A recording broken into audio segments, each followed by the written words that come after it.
Well, hello again. Today I'm going to bring you the most pointless rivalry since Hideki Kamiya versus Tomonobu Itagaki. Yes, that's right. I am talking about the idiotic rivalry between the two fandoms of the Loud House and SpongeBob. Alright, we're gonna go down the rabbit hole with this one. Ever since the Loud House became popular,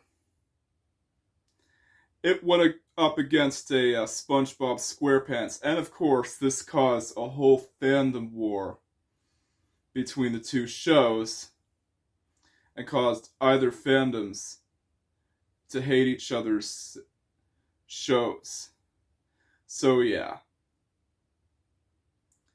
The Loud House brought competition back to Nickelodeon and saved Nickelodeon, but it also brought some rather pointless feuds. And I'm going to explain to you why this whole fandom war between SpongeBob SquarePants and the Loud House is not only stupid, but is also getting tiresome. I mean, it's getting old. Come on, guys.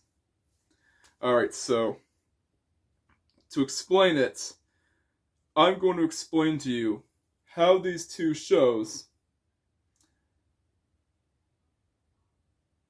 shouldn't be compared with each other. Yeah, so some moron decided to watch a video upstairs. Sorry about that. Alright, so the Loud House and SpongeBob SquarePants are two different shows. These shows are vastly different from what they are intended to be.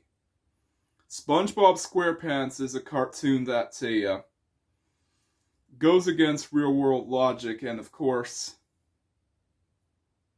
is not grounded in reality at all.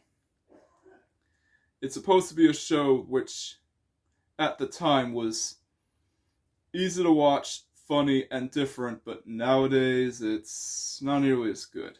And The Loud House is a cartoon series that has a newspaper comic style and is a return to form for the 90s and having the show be about a normal kid living a normal life like Hey Arnold and having him endure a big family, kind of like The Simpsons or The Proud Family. Actually, I think it's more comparable to The Proud Family, although I don't think the Loud House has any talking animals. And it's supposed to be more grounded in reality than your usual cartoon affairs nowadays. See the problem here? Yes, these shows have nothing to do with each other. These shows are very far apart. I mean, so far apart that they're not even on the same level. Let me take it like this, okay? Some people think the Loud House is a ripoff of SpongeBob, but SpongeBob and the Loud House have nothing to do with each other. Especially the former, since, SpongeBob SquarePants is a very different show that was around for a long time and is suffering from the same problems as The Simpsons since it's been around for so long. And some people like to compare it to The Simpsons as well, but that's kind of justified since they're both about families, but, well, that's just about it. The Loud House is a way bigger family. Yeah, some idiot decided to turn off the light there. I'm gonna go back.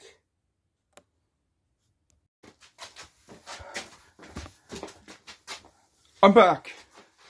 Man, it's like as if a Patrick Star decided to flick the light switch on purpose so that it would mess with the lighting. But Patrick Star doesn't exist in real life, though, so I shouldn't worry. Yeah, anyways. The Loud House is a very different show from SpongeBob, and it's very different from The Simpsons. In fact, there's not really many similar cartoons to compare it to other than The Proud Family. But The Proud Family is about a African American family and has a talking poodle, whereas The Loud House is more of a return to form from 90s cartoons. And is about it's inspired by Chris Savino's own family. Yeah, and some people like to think that Chris Savino's firing should be blamed on the show itself, but that's not true, though. The show continued without him, even after when he's fired. This is similar to when, Ren and Stimpy's own creator, John Kricklowski, I just gotta call him John K. John K. was fired for making the show too adult, and the show continued without him. It continued with another creative mind. So yeah, the show continued without him, and to say that the Loud House is like SpongeBob is like saying that DuckTales is like the Proud Family. It's like comparing DuckTales to the Proud Family, and those two shows shouldn't be compared to each other. And another reason is because, they usually like to make up stories. Yeah, trolls usually like to make up stories about things. And you shouldn't listen to trolls, man. So yeah. And of course, another reason I think this fandom war started is because some people think the Loud House is ruining Nickelodeon, and it's becoming a more and more popular. Actually, I'll say it like this. I'll cut that line out. The Loud House is a threat to SpongeBob and is ruining Nickelodeon, even though Nickelodeon has already been ruined by SpongeBob. The same exact show that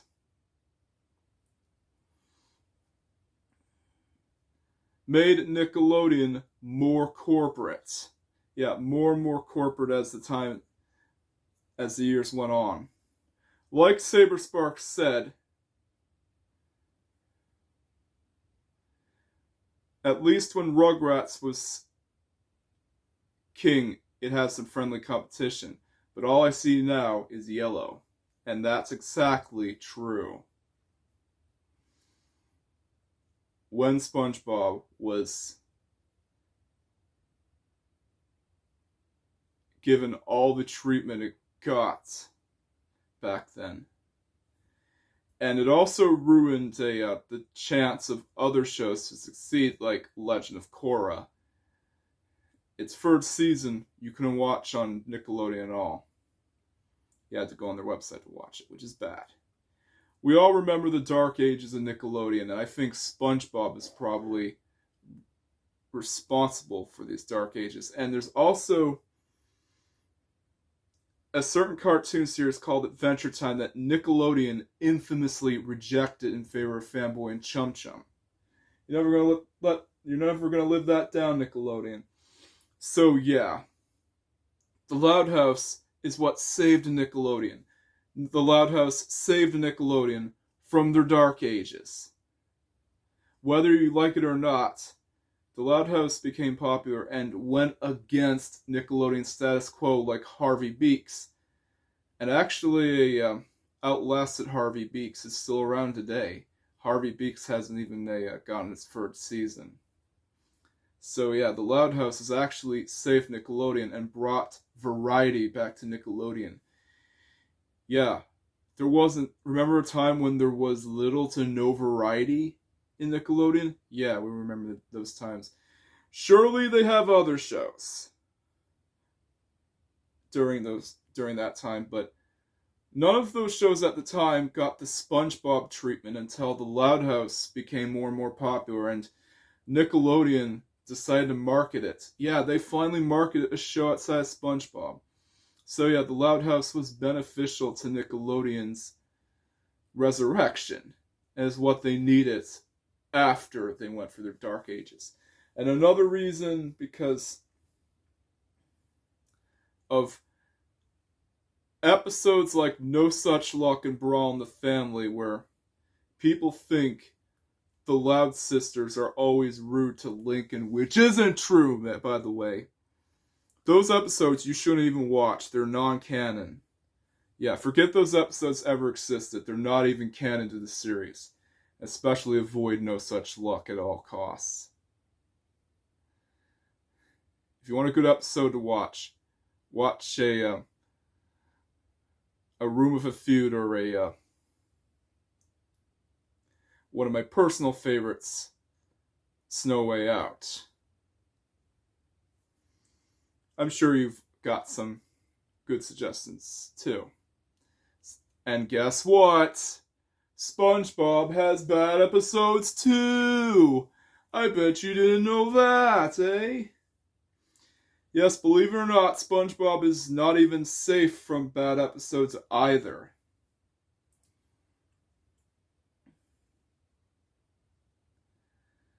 And of course, there are bad episodes in SpongeBob that no one should watch, like One Course Meal, which is worse than No Such Luck and Brawl in the Family put together, and Ink Lemonade, which is a perfect analogy of SpongeBob on life support. Yeah, SpongeBob is already on life support, and it's already been extended beyond its expiration date, especially when creator Steven Hillenburg passed away. It was very sad. So yeah, SpongeBob is already popular to begin with. And it's no longer funny. It's far from its glory days. It's far from the golden era, which did have some bad episodes, by the way. Mainly a Patrick's a Prick and Squidward Torture episodes and some other episodes I probably didn't see. So yeah, SpongeBob has bad episodes too. Every good cartoon series has bad episodes. Just remember that. No cartoon's perfect.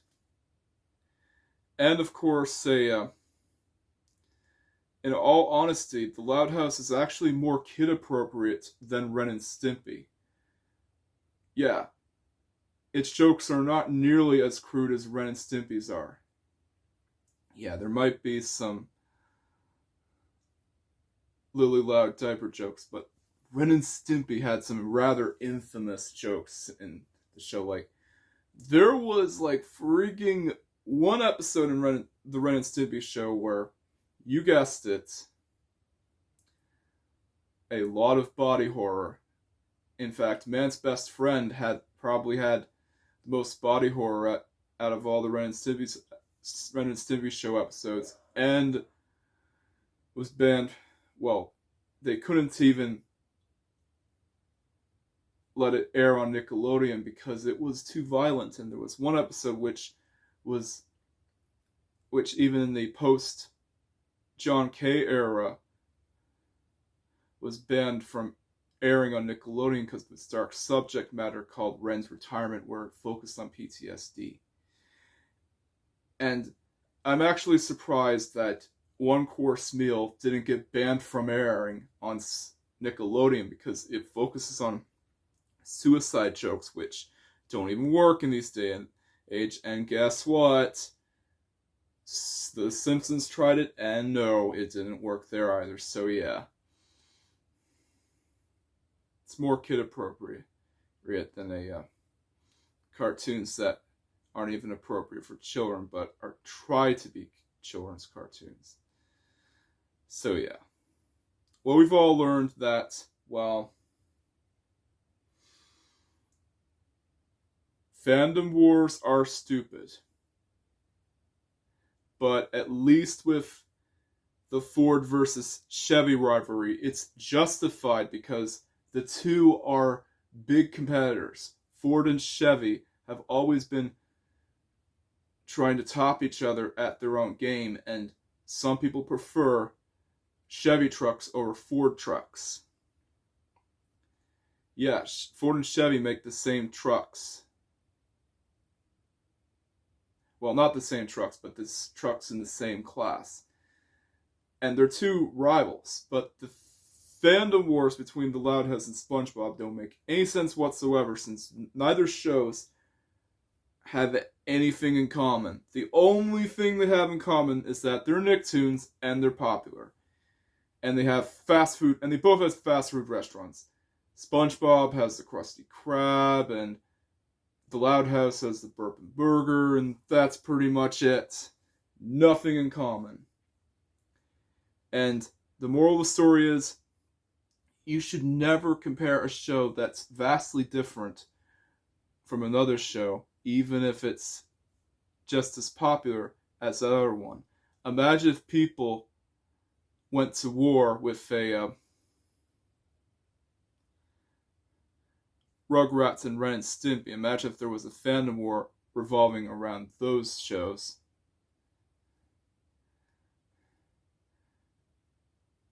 And people are hating on each other's shows because of it. It would be just as stupid. Yeah. Just remember, fandom wars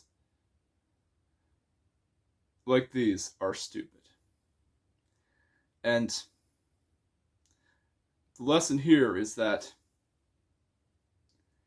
you should always respect other people's interests, opinions, likes, and dislikes. Not everyone likes the same show, and you should respect that. Everyone has a favorite show, and yes, while I do prefer the Loud House over SpongeBob, I still think SpongeBob is good.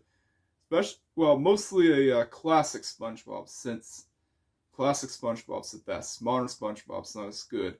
And I do still like SpongeBob, although I haven't watched it in years. And was still my childhood favorite. That's the reason why I do not commission any I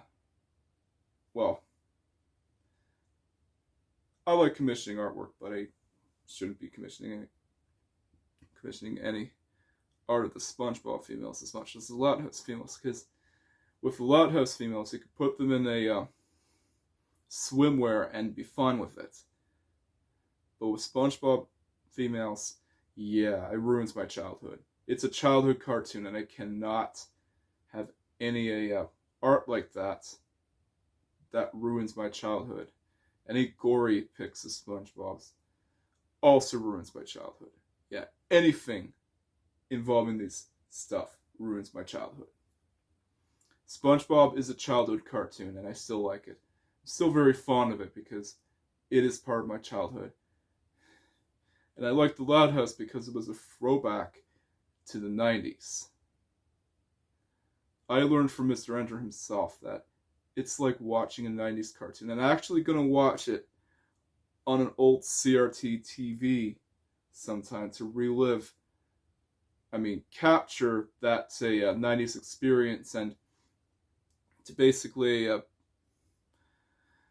have that a 90s feel with the Loud House itself. And if people were actually more respectful of other people's favorite shows and their likes and dislikes, then it would be a better world out there. But alas, that'll never happen because it's the internet.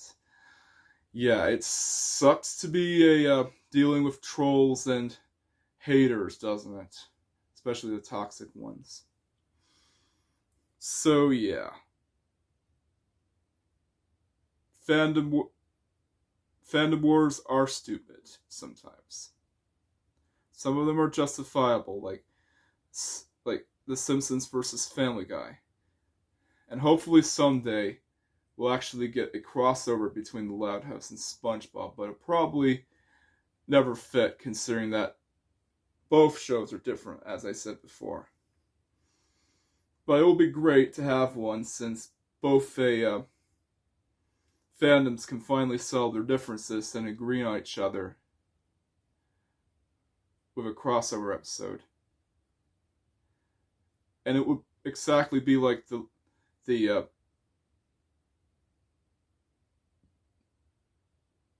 Jimmy Timmy Power Hour episodes, which were awesome.